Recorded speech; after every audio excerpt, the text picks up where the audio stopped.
حضرت عباس جو حضور صلی اللہ علیہ وسلم کے چچا تھے، ان کے قبر کے بارے میں آج ہم اس ویڈیو کے اندر جانیں گے کہ اس کے قبر کے ارد گرد پانی چکر لگا رہی ہے صدیوں سے، نہ وہ کم ہوئی ہے، نہ اس کے ذائقے میں کوئی کمی آئی ہے، نہ وہ ختم ہوئی ہے۔ اور اس ویڈیو کو اینڈ تک دیکھیے گا تاکہ آپ کو سمجھ آ جائے کہ یہ اس پانی کے پیچھے کیا راز ہے۔ تو اگر آپ نے ابھی تک چینل کو سبسکرائب نہیں کیا تو اس کو سبسکرائب کریں تاکہ آگے آنے والی خوبصورت اور اسلامک ویڈیوز آپ تک پہنچ سکے۔ تو ویڈیو کو اینڈ تک دیکھنا تاکہ آپ کے سمجھ میں سب کچھ آ جائے۔ اعوذ باللہ من الشیطان الرجیم، بسم اللہ الرحمن الرحیم۔ السلام علیکم احباب، لائم لائٹ اسٹوڈیو میں آپ احباب کو خوش آمدید کہتے ہیں۔ آج ہم آپ کو حضرت عباس غازی عباس علمدار کی قبر اقدس کا سرداب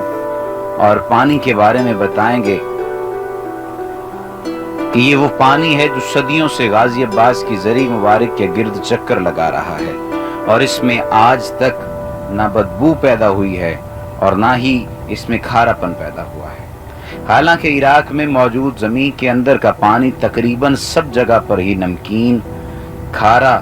اور پینے کے قابل نہیں ہے، لیکن حضرت عباس کی قبر اقدس والے سرداب میں موجود پانی انتہائی خوش ذائقہ اور بہت شفاف ہے، اور اتنی مدت گزر جانے کے باوجود اس کی رنگت اور ذائقے میں کوئی فرق نہیں آیا،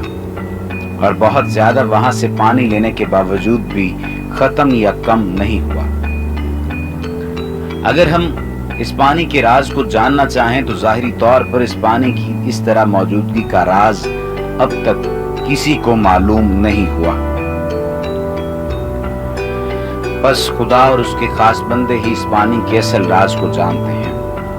اس راز کے بارے میں